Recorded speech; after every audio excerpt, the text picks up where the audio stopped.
Some people throw elaborate birthday parties, cake, balloons, 100 stories on Instagram.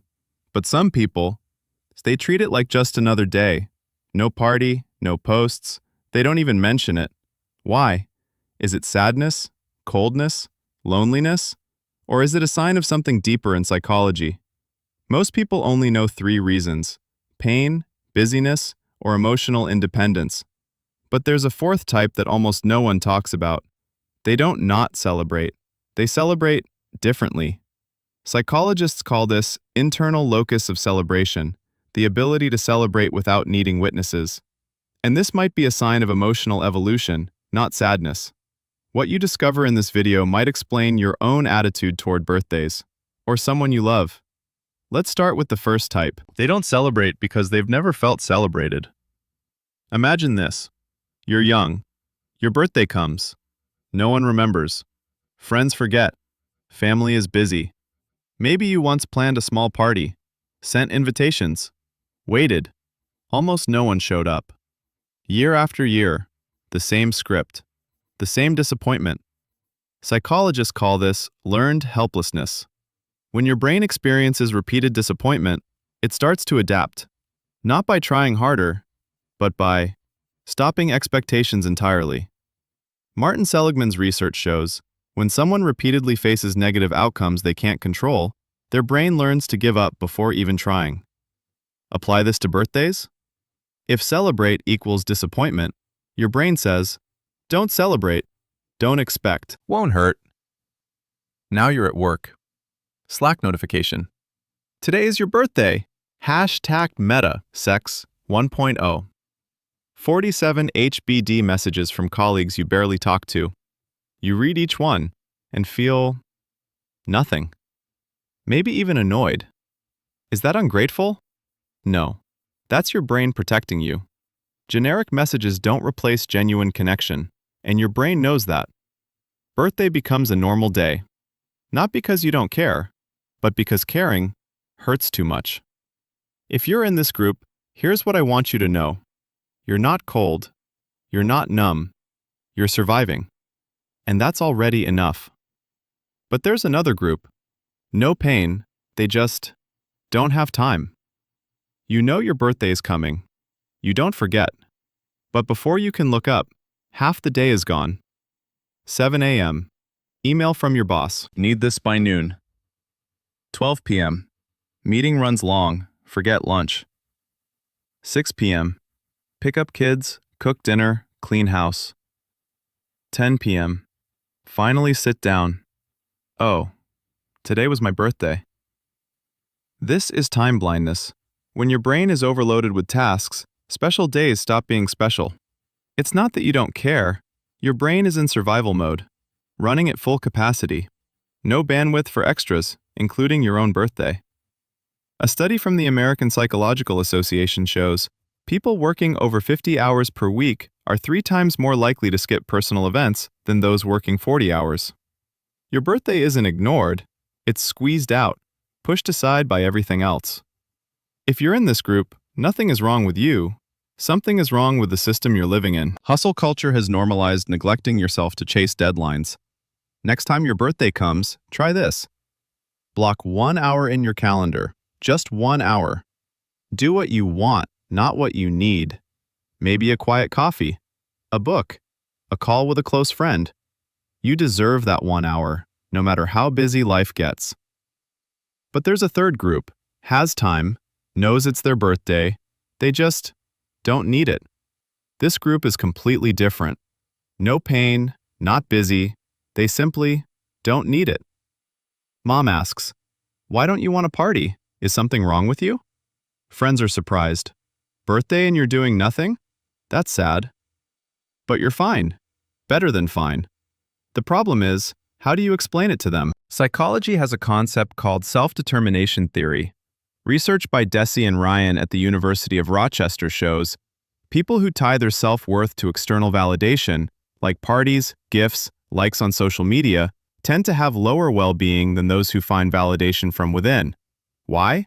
Because external validation is never enough, always needs more, always depends on others. But internal validation? You control it.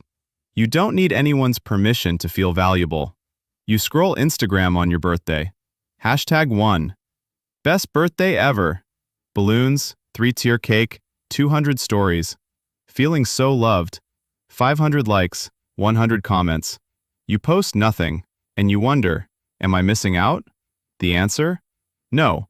You're choosing not to participate in the validation race. And that's a conscious choice. Independent people aren't lacking anything. They already have enough. They don't need a day on the calendar to feel loved. They don't need a party to feel valuable. The quote this group often has in mind: I don't need others to prove my worth with candles and cake. I already know my worth. If you're in this group, you're not cold, you're not disconnected. You've just traveled further on the journey of self-awareness. But there's a fourth type that most people don't talk about, and this might be the most interesting one. Here's what competitors don't tell you. The fourth type doesn't not celebrate. They celebrate differently. I call this internal locus of celebration. It's the ability to celebrate without needing witnesses, no one to see it, no one to confirm it. Imagine a spectrum. On the left, external celebration. Parties, gifts, posting on social media, needing others to feel celebrated. On the right, internal celebration. Solo trips, self-reflection, gratitude rituals, celebrating with yourself.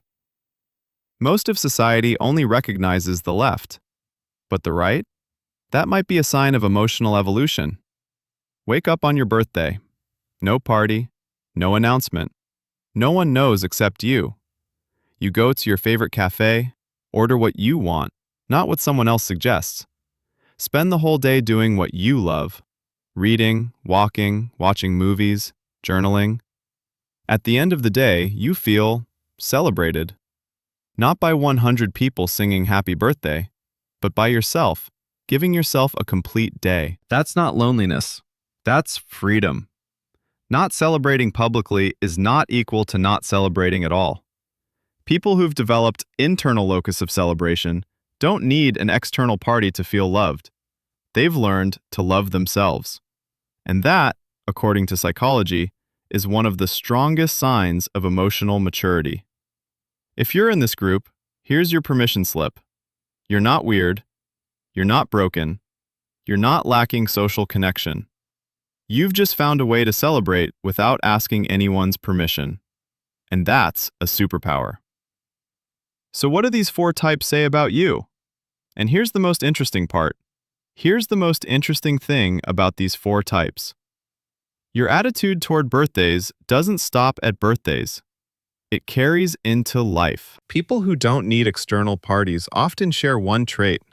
They don't crave the spotlight, don't need constant recognition, don't wait for others to celebrate them. They're quietly content. Research from the University of Texas on internal locus of control shows people with an internal sense of control, believing they control their lives, not external forces, have 40% higher well-being than those dependent on external validation. Do they ever feel lonely? Of course, they're human. But they've trained themselves to see every day as special, instead of waiting once a year to feel alive. You see, how you treat your birthday isn't about birthdays. It's about how you define your self-worth, where your source of celebration comes from, outside or inside. So which of these four types are you? Let's look back. Type 1, the hurt. Don't celebrate because caring hurts too much. They learn to stop expecting to protect themselves. Type 2, the busy. Not ignored, squeezed out. Life swallows everything. Type 3, the independent. Validation comes from within. Don't need a calendar day to feel valuable. Type 4, the silent celebrator. Celebrate in their own way. Internal locus of celebration. Which one are you? Pain? Priorities? Maturity? Or evolution? Here's what I want you to know. There's no right way to treat your birthday. No correct way to live. Only being true to yourself. And if your way is different from the crowd, that's not a problem. That's a choice. One final thought. So you see, Pause Sex 1.0. How you treat your birthday doesn't reveal whether you're grateful for life. It reveals your source of validation, external or internal. And if you don't need an external party to feel celebrated, that's not sadness. That's not disconnection. That might be a sign of emotional evolution.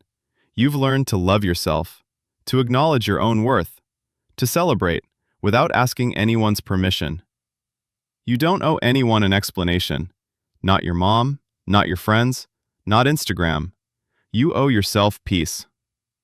Pause: sex: 1.0. And if the way you find that peace is different from the crowd, that's not a problem. That's a choice. So the final question is, do you need celebration from outside? Or have you found celebration within yourself? If this video made you think differently about birthdays or about yourself, you'll enjoy the other psychology topics we cover here. Hit subscribe so you don't miss the next video. We dive deep into the kind of psychology that actually explains you. And if you want to connect with like-minded people, join our Discord community. Link in the description. See you there.